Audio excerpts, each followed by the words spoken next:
Hey guys, welcome back to Chintu sir की class. और आज की इस क्लास में हम पढ़ने वाले हैं फ्रेजेस और क्लोजेस के बारे में। देखिए, बच्चों को ना ये नाम सुनते ही डर लगता है कि पता नहीं क्या है ये फ्रेज, क्या है क्लोज। उनको समझ में ही नहीं आता कि फ्रेज क्या है, क्लोज क्या है। लेकिन आज के बाद आपको इनसे कभी भी डर लगेगा ही नहीं। यहाँ पर जो लाइन लिखी हुई है ना, इसके बाद देखते ही पहचान लोगे बस। तो आप आज के बाद इनको देखते ही पहचानोगे कि कौन सा फ्रेज है, कौन सा क्लोज है।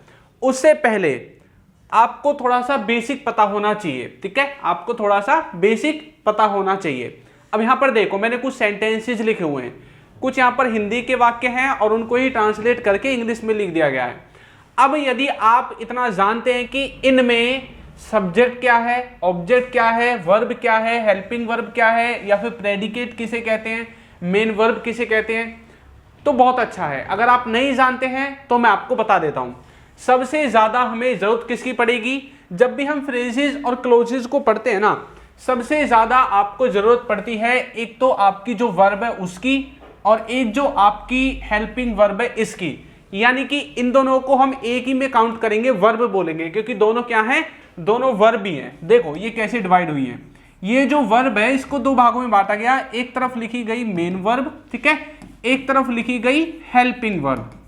तो बस इसको हम दोनों को एक ही वर्ड के द्वारा जो है आगे देखेंगे, वर्ड यानी कि वर्ब, ठीक है। वर्ब आपको याद रखना है। अब देखो, ये जितने भी सेंटेंस लिखे हुए हैं ना, इनमें से ये जो राहुल है, वह, मम्मी, पापा, भाई, ठीक है, ये सब के सब क्या है, सब्जेक्ट हैं। और इधर ब्रदर, पापा, मम्मी, ही, राहुल, इधर इंग्लिश में ये सब के सब आपके क्या हैं, सब्जेक्ट हैं।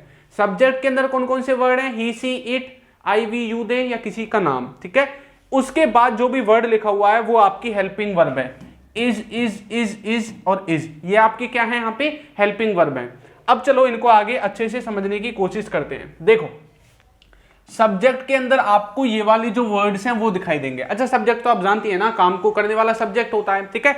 तो इसमें तो कंफ्यूज होने वाली कोई मतलब बात ही नहीं है, ठीक। ही, सी, इट, आई, वी, यू, दे आपके सब्जेक्ट के अंदर आएंगे। वर्ब के अंदर आपका ये जो वर्ब है ना, ये मेन वर्ब है। कौन सी वर्ब है? मेन वर्ब, जिसमें आप कोई एक्शन दिखाना चाहते हैं, जैसे कि खेलना, पढ़ना, सोना, गाना, नहाना, सुनना, ठीक है, ऐसी चीजें। प्ले, आस्क, वॉच, कम, ये सब क्या है, मेन वर्ब है, मुख्य क्रिया जिसको कहते हैं, ठीक है। अब बारी आती है किसकी? हेल्पिंग वर्ब की। अब हेल्पिंग वर्ब प्रेजेंट में अलग है, पास्ट में अलग है और फ्यूचर में अलग है। तो प्रेजेंट की हेल्पिंग वर्ब ये वाली है, पास्ट की ये वाली है और फ्यूचर की ये वाली है। इतना मैं सोच रहा हूं, इतना मैं अज्यूम कर रहा हूं कि भाई ये सब कुछ आपको आता होगा, ठीक है। ये सब कुछ आपको आता होगा, सब्जेक्ट क्या है, वर्ब क्या है, हेल्पिंग वर्ब क्या है। अगर आपको इतना आता है ना, तो आगे अब आपको फ्रेजेस और क्लोजेस को समझने में कोई भी दिक्कत जो है नहीं होने वाली है, ठीक है। चलो देखते हैं कि आखिर ये फ्रेजेस और क्लोजेस हैं क्या। उससे पहले अगर आप हमारा देखिए कोर्स लेना चाहते हैं तो आप ले सकते हैं, ठीक है। हमारे ऐप का नाम है अल्फा स्पोकन इंग्लिश। इससे जाकर आपको जो कोर्स अच्छा लगे उसको आप ले सकते हैं।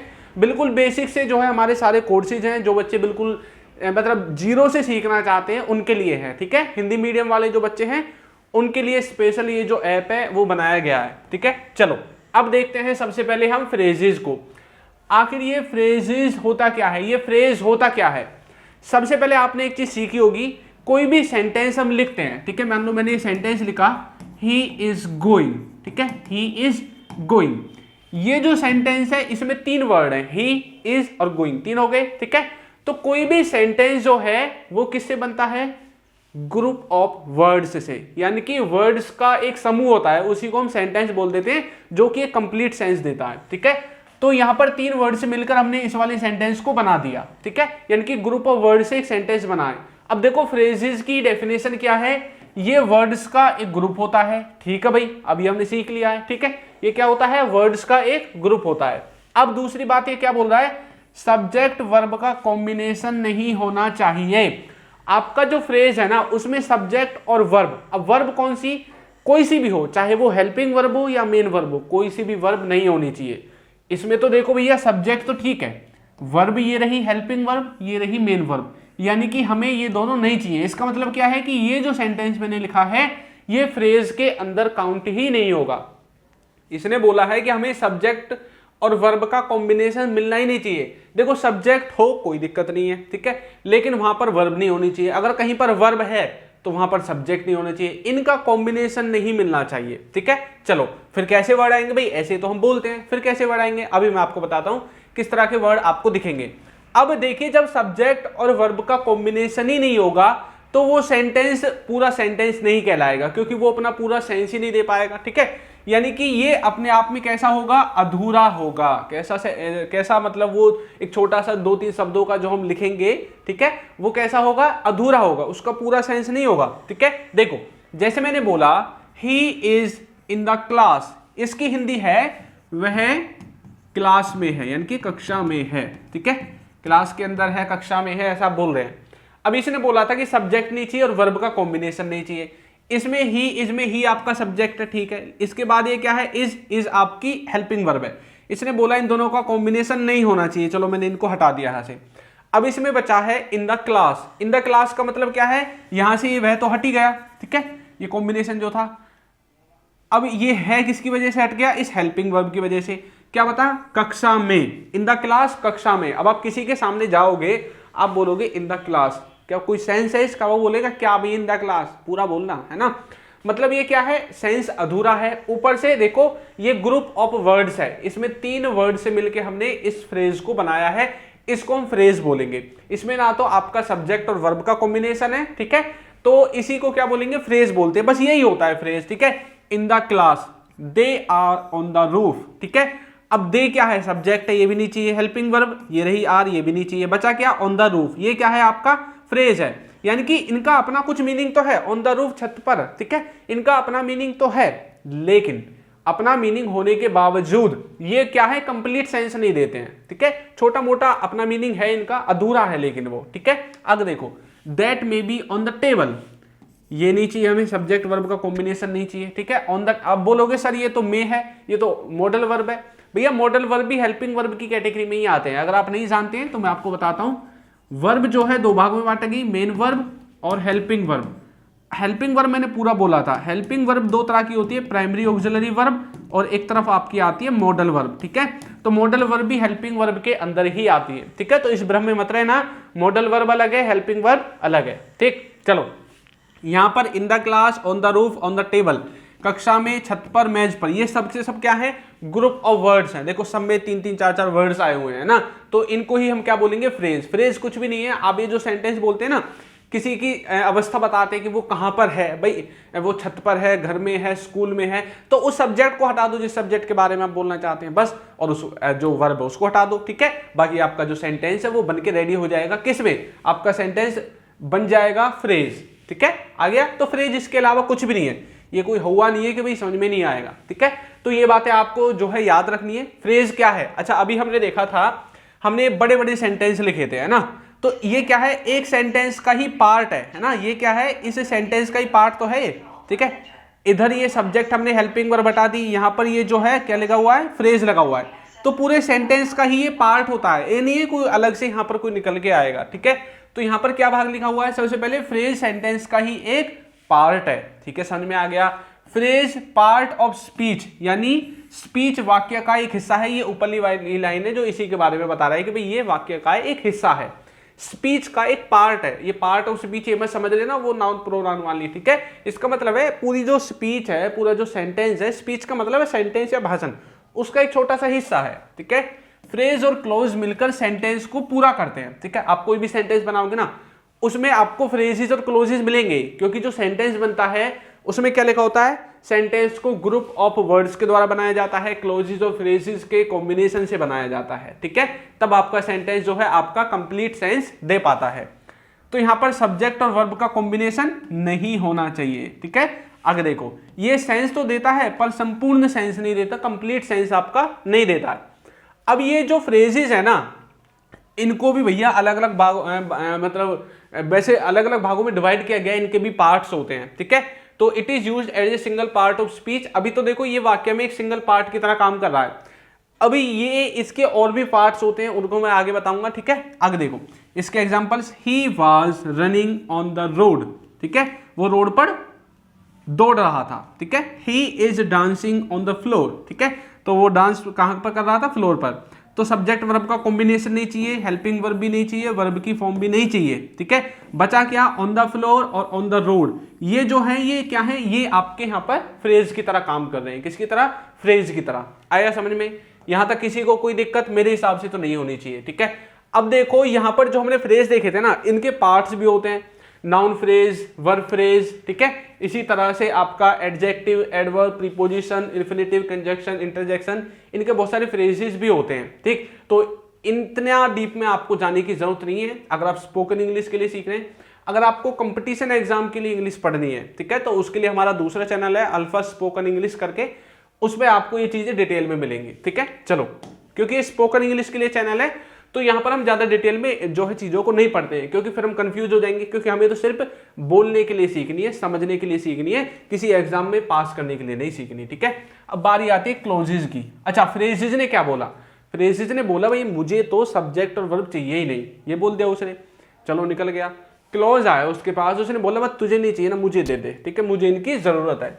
तो क्लोज ने क्या बोला कि भाई मुझे सब्जेक्ट और वर्ब का कॉम्बिनेशन बहुत बढ़िया चलेगा, कोई दिक्कत नहीं है, मुझे चाहे आप एक कॉम्बिनेशन दो, दो दो, तीन दो, कितनी दे दो, मेरे लिए तो अच्छा है, ठीक है। तो उसने रिजेक्ट कर दिया और जो आपका क्लोज है इसने अपना लिया। क्लोज ने आपका सब्जेक्ट वर्ब का कॉम्बिनेशन अपना लिया। अब ऐसी बात नहीं है कि एक ही कॉम्बिनेशन होगा, एक ही सेंटेंस में एक ही क्लोज हो सकता है, नहीं।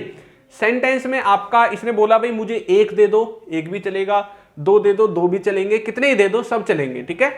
आगे देखो, अब यहां पर लिखा हुआ है राहुल इज गोइंग देयर, ठीक है, राहुल वहां जा रहा है। आई एम वॉचिंग टीवी, मैं टीवी देख रहा हूं। ही इज रीडिंग बुक्स, वह किताबें पढ़ रहा है। ये जो तीन सेंटेंस आपको दिख रहे हैं, अब इन तीन सेंटेंस में इसने क्या बोला, जिसमें सब्जेक्ट और वर्ब का कॉम्बिनेशन होगा उसको क्लोज बोलेंगे। सब्जेक्ट क्या है, राहुल, इज क्या है, हेल्पिंग वर्ब, गोइंग क्या है, वर्ब, ये दोनों क्या बोली जाएंगी, वर्ब, ठीक है। राहुल सब्जेक्ट वर्ब का कॉम्बिनेशन है, मतलब ये जो है एक क्लोज की तरह काम करेगा। यहां पर आई क्या है, सब्जेक्ट है, एम और वॉचिंग क्या है, वर्ब है, ये क्या है, सब्जेक्ट है, तो ये क्या है, एक इसकी तरह क्लोज की तरह काम करेगा। ही क्या है, सब्जेक्ट है, इज रीडिंग क्या है, वर्ब है, तो ये भी किसकी तरह काम करेगा, क्लोज की तरह काम करेगा, ठीक है। आइए समझ में। अब देखो, अब तो है सिंगल सिंगल क्लोज, इनको एक सेंटेंस भी आप बोल सकते हैं, ठीक है। अब मैं बोल रहा हूं एक ही सेंटेंस में दो दो close. I am watching TV and he is reading books, मैं टीवी देख रहा हूं और वो किताबें पढ़ रहा है। एक ही सेंटेंस में दोनों को मैंने कंजक्शन के द्वारा जोड़ के लिख दिया।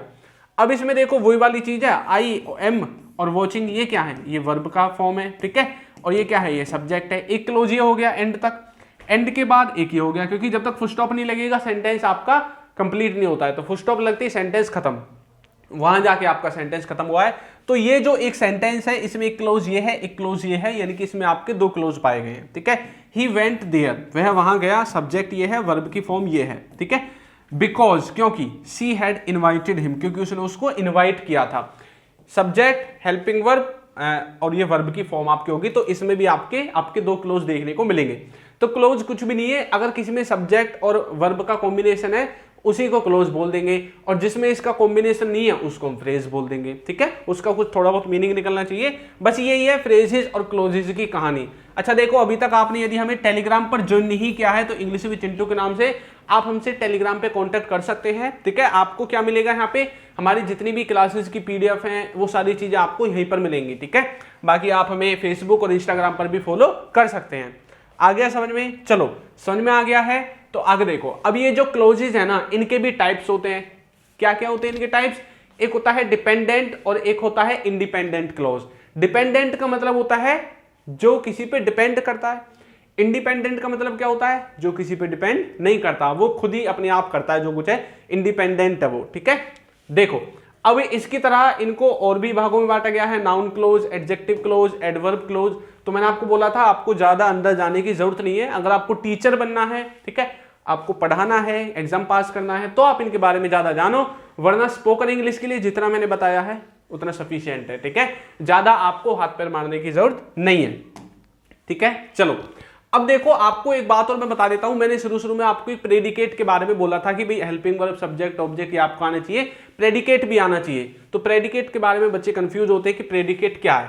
प्रेडिकेट कुछ भी नहीं है, ये जो सब्जेक्ट है ना आपका, ये जो सब्जेक्ट लिखा हुआ है, ठीक है, जितने भी वर्ड्स इस सब्जेक्ट के बारे में आपको बता रहे हैं, इंफॉर्मेशन दे रहे हैं, वो सबके सब ही प्रेडिकेट हैं आपके, ठीक है, उनको आप प्रेडिकेट बोलोगे। देखो क्या लिखा हुआ है, प्रेडिकेट इज ए वर्ड या ग्रुप ऑफ वर्ड्स, एक सिंगल वर्ड भी हो सकता है या वर्ड्स का एक ग्रुप भी हो सकता है, ठीक है, विच सेज और से something about the subject, subject के बारे में। अच्छा देखो, ये जो इज है ये सब्जेक्ट के लिए आया है, टॉकिंग भी सब्जेक्ट के लिए आया है, और ये बाकी के वर्ड्स भी सब्जेक्ट के लिए आए। क्यों आए? इसका मतलब है कि वह किताबों के बारे में बात कर रहा है। अच्छा, ये किताब कौन पढ़ रहा है? ये है, ठीक है, के बारे में बात कर रहा है। पूरा का पूरा मीनिंग किसके लिए है? वह के लिए। अगर ये ही नहीं होगा सब्जेक्ट ही, तो क्या बोलोगे फिर, है ना, फिर तो कुछ बोलने के नहीं रहेगा। किताबों के बारे में बात कर रहा है, भाई कौन कर रहा है बात? सब कुछ तो इस सब्जेक्ट के लिए हो रहा है ना।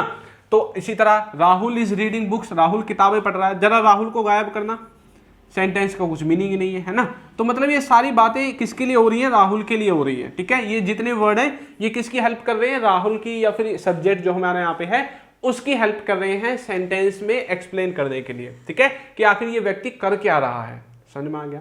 ये ही आपका होता है प्रेडिकेट। सब्जेक्ट को छोड़ के जितना भी कुछ बच गया ये सब के सब आपके क्या है? प्रेडिकेट है, जो कि सब्जेक्ट के बारे में कुछ ना कुछ बता रहे हैं, ठीक है। तो आपको वीडियो कैसी लगी है जरूर बताइएगा, और यदि अभी तक आपने हमारे चैनल को सब्सक्राइब नहीं किया है तो कर दीजिए, वीडियो को लाइक कर दीजिए, और एक अच्छा सा कमेंट करना बिल्कुल ना भूलें। Thank you.